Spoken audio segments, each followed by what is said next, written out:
Boris Johnson has been warned to back away from accepting EU COVID recovery cash because he will be history if he bows to Brussels' demands to display the bloc's flag on council buildings.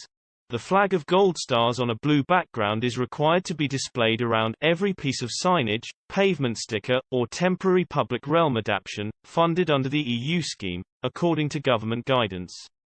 But the Prime Minister has been told that ordering council leaders to fly the flag in exchange for money to revive high streets will damage his reputation. Hundreds of readers have hit out at the bloc for forcing England's councils to show the emblem despite the country breaking ties with Brussels last year. One reader's dire warning for Mr. Johnson was backed by 223 other readers. The person said, "Either Boris says no or he is history.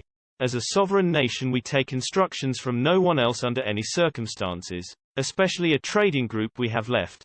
Another opponent of the initiative argued that the cash does not belong to the EU, but to the British people.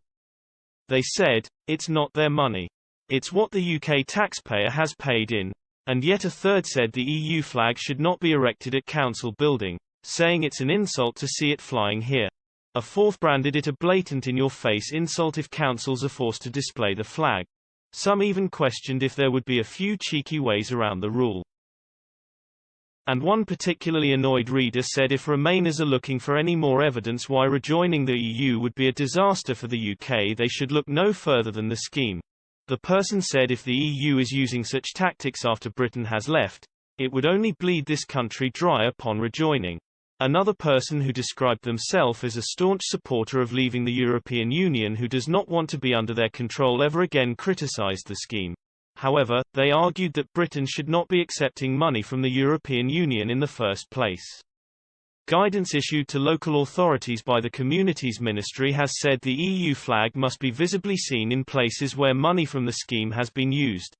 The order means thousands of blue and gold flags are set to pop up at official buildings and public spaces.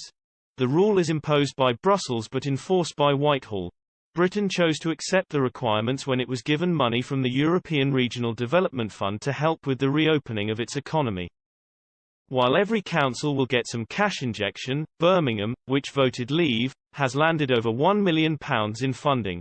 Liberal Democrat frontbencher Christine Jardine hit out at the allocation. She said, "This shows the absurd hypocrisy of this Conservative government. They have spent years denouncing EU projects and pulling the UK out of funding schemes like this, and now they have the gall to trumpet a fund made possible by exactly the sort of European cooperation they are turning their backs on. Instead of worrying about displaying the EU flag, the government should be working hard to support the thousands of struggling high street businesses, starting with extending the furlough scheme that's due to taper off next week."